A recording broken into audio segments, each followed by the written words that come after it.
Hello guys, कैसे हैं आप सभी। आपकी तैयारी कैसी चल रही है? एसएससी जीडी की चल रही है या फिर आप दिल्ली पुलिस की कर रहे हैं, वो आप मुझे कमेंट करके बताइए। और आज जो हम बात करने वाले हैं इस वीडियो में वो है कि मेरे पास बहुत सारे कमेंट्स आ रहे थे कि एसएससी जीडी के जो भी एस्पिरेंट्स हैं उनको ये प्रॉब्लम फेस करनी पड़ रही है। बहुत सारे ऐसे स्टूडेंट्स हैं जिनको, जो अभी न्यू हैं, फ्रेशर्स हैं, उनको ये समझ में नहीं आ रहा है कि मतलब अभी हम अगर तैयारी करें तो हमारा कवर हो सकता है, यानी सिलेबस कवर नहीं हुआ है तो क्या हो सकता है। देखिए, जल्दी जल्दी में ये वीडियो मैंने बनाई है, हो सकता है अच्छी नहीं बने, लेकिन जो इसमें बातें हैं वो बहुत ज़्यादा इंपॉर्टेंट आपके लिए रहने वाली हैं। एक एक पॉइंट आपके लिए बहुत इंपॉर्टेंट है, तो वीडियो को आप स्किप ना करें और ध्यान से सुनिए। तो देखिए, टेक्स्ट बुक का अगर आप पास प्रो लेना चाहते हैं, टेक्स्ट बुक का जो पास प्रो है वो अगर सेल है तो आपको डिस्काउंट मिल जाएगा, और अगर सेल नहीं है, जो उसका रेगुलर प्राइस है, तो भी आप उसको परचेज़ कर सकते हैं। लेकिन दोनों ही कंडीशन में अगर आप मेरा कूपन कोड लगाते हैं YASHI12 याशी12, स्पेस नहीं है, सारी कैपिटल लेटर्स हैं, तो इसमें आपको एक्स्ट्रा 12% का डिस्काउंट देखने को मिल जाएगा। मतलब सेल है तो भी, सेल नहीं है तो भी आपको एक्स्ट्रा डिस्काउंट मिलेगा। ये आपको लिंक आपको डिस्क्रिप्शन में मिल जाएगा और कूपन कोड भी। तो चलिए हम बात करते हैं कि जो भी स्टूडेंट्स हैं उनको ऐसी प्रॉब्लम आ रही है कि मतलब हम अभी फ्रेशर्स हैं और अभी हमारी तैयारी ठीक से नहीं हुई है, 2 महीने बचे हैं।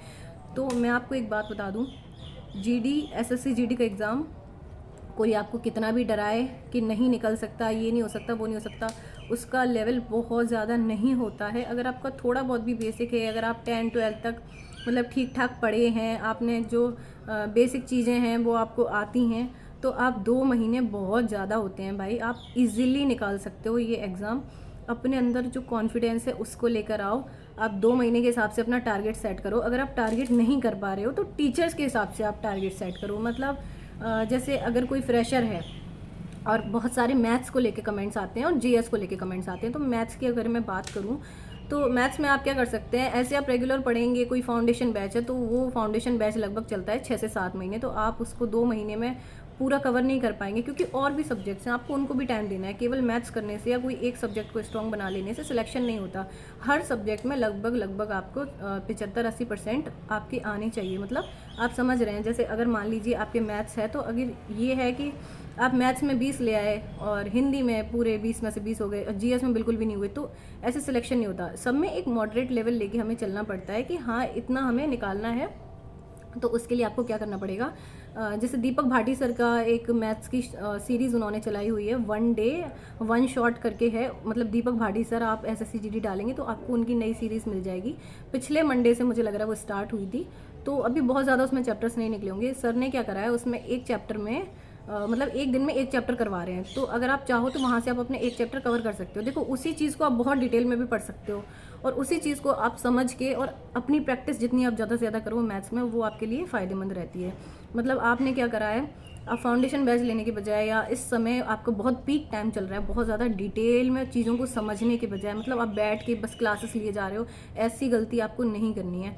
आपको क्या करना है, जैसे वो सर का मैंने आपको अभी क्लास बताया, आपने वो अटेंड किया, उसमें क्या करेंगे सर, एक दिन में एक चैप्टर उन्हें कवर कराना है, तो उसके जितने भी टाइप्स हैं वो आपको करा देंगे। आपको एक कॉपी बना लेनी है टाइप्स की, मतलब उसमें सारे क्वेश्चंस नहीं लिखने हैं, ठीक है। तो उसमें आपको क्या करना है, वो जो टाइप्स हैं उतने टाइप्स आपको लिखते जाने हैं जैसे जैसे सर कराएं। मतलब type number 1, type number 2, type number 3, इस तरीके से, ठीक है। उसके बाद क्या है, देखिए हो सकता है थोड़ी प्रॉब्लम हो, मेरे पास मोबाइल के स्टैंड वगैरह नहीं है, मैंने ऐसे ही पकड़ रखा है मोबाइल, तो थोड़ा प्लीज़ आप एडजस्ट कर लीजिए। फिर उसके बाद क्या करना है, आपने टाइप सारे समझ लिए। उसके बाद क्या होगा, जब एग्ज़ाम के लास्ट 15-20 दिन रह जाएंगे तो आपको रिवीजन करने में बहुत बहुत ज़्यादा आसानी हो जाएगी। अब आपको क्या करना है, आपने टाइप सारे समझ लिए, इसके बाद आपको बुक उठानी है और बुक से प्रैक्टिस करनी है। बुक से प्रैक्टिस करने के बाद आपको उसी चैप्टर का टेस्ट लगाना है, ठीक है। और फुल मॉक टेस्ट तो आप लगा रहे होंगे, अगर आप 2 दिन में एक टेस्ट भी लगा रहे हो तो इतना सफिशियंट है। ज़रूरी नहीं है कि आप अभी डेली टेस्ट लगाओ, लास्ट का जब 1 महीना रह जाए तब आप डेली टेस्ट लगाना। तो अब फिर टेस्ट में भी आपके वो क्वेश्चन तो रिपीट होते ही हैं, उससे भी हमारा रिवीजन हो जाता है। मतलब आप टेस्ट लगाते हो तो लगभग हर टाइप का क्वेश्चन एक हमें देखने के लिए मिल जाता है जो चैप्टर्स में आते हैं, तो आपको ऐसे उसकी प्रैक्टिस करनी है, ठीक है। अब रही बात जीएस की, तो आप जीएस में ये आपको गलती नहीं करनी है कि बहुत ज़्यादा आप क्लासेस अटेंड करने लग रहे हो, 12-12 घंटे की आप क्लासेस ले रहे हो कहीं से, ऐसा नहीं करना है। बुक को प्रेफरेंस दो, जितना ज़्यादा से ज़्यादा बुक से करोगे देखो, मेहनत सभी करते हैं, लेकिन एक सही रास्ते में मेहनत करने से क्या होता है, हमें सक्सेस मिलती है। और हम किस ऐसे ही मेहनत करे जाएं तो वो उससे हमें सक्सेस नहीं मिलती है। तो आपको क्या करना है, आप मेरी बात ध्यान से समझिए, आपको बुक को प्रेफरेंस देनी है। चाहे आप मैथ्स की प्रैक्टिस करें, आपको समझना वहाँ से है, और जितना शॉर्ट में हो सके आप वहाँ के टाइप समझ लीजिए। उसके बाद आपको प्रैक्टिस जितनी आप खुद से करोगे, आपकी स्पीड बढ़ेगी तो आपका टाइम मैनेजमेंट हो पाएगा। कई बार क्या होता है एग्जाम में हमारे आते हुए सवाल छूट जाते हैं, वो इसीलिए होता है कि हमने उस चीज़ की प्रैक्टिस नहीं की होती है। जब हम प्रैक्टिस नहीं करते हैं तो वहाँ पे हमें टाइम ज़्यादा लग जाता है, फिर जो हमारी आई हुई चीज़ें हैं वो छूट जाती हैं। तो आपको अब क्या करना है, जीएस के लिए जो भी आपको चीज़ें समझ में नहीं आ रही हैं, सिर्फ उस चीज़ को देखो। जो चीज़ आपको समझ में आ रही है ना, उस चीज़ को आप उस पार्ट को स्किप कर सकते हो, क्योंकि जल्दी से जल्दी अब आपको अपना सिलेबस कवर करना है, और सिलेबस कवर करने से सिलेक्शन नहीं होता, ये कड़वा सच है। आपको उस चीज़ के लिए प्रैक्टिस करनी पड़ती है। ठीक है, तो अब आपको क्या करना है, जो चीज़ आपको समझ में आ रही है उसको, उस पार्ट को उस वीडियो में से आप स्किप करिए।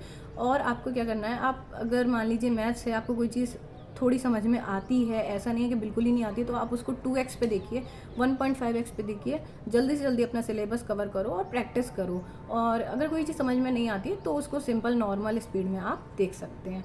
अगर आपको इसके अलावा अभी भी कोई प्रॉब्लम आती है, कोई डाउट है, तो आप मुझे कमेंट करके बताइए, आपको उसका रिप्लाई ज़रूर मिलेगा। और हो सकता है ऐसी प्रॉब्लम रही थी जो सबकी कॉमन है, और मुझे बहुत सारे कमेंट्स आए, तो हो सकता है मैं आपके लिए एक न्यू वीडियो लेकर आऊँ उस प्रॉब्लम का सॉल्यूशन लेके। तो आपको ये वीडियो कैसी लगी कमेंट करके बताइए। और अगर आपको वीडियो अच्छी लगी तो लाइक करिए, चैनल को सब्सक्राइब करिए, जुड़े रहिए, क्योंकि जो ये स्ट्रैटेजीज़ हैं, जो ये पॉइंट्स हैं, वो हर एक एग्ज़ाम में बहुत ज़्यादा काम आते हैं। अगर ये किसी को पता है तो मुझे लगता है सभी स्टूडेंट्स को बताना चाहिए जो भी तैयारी कर रहे हैं। तो आप मेरे साथ जुड़े रहिए ऐसी ही जानकारी के लिए। धन्यवाद।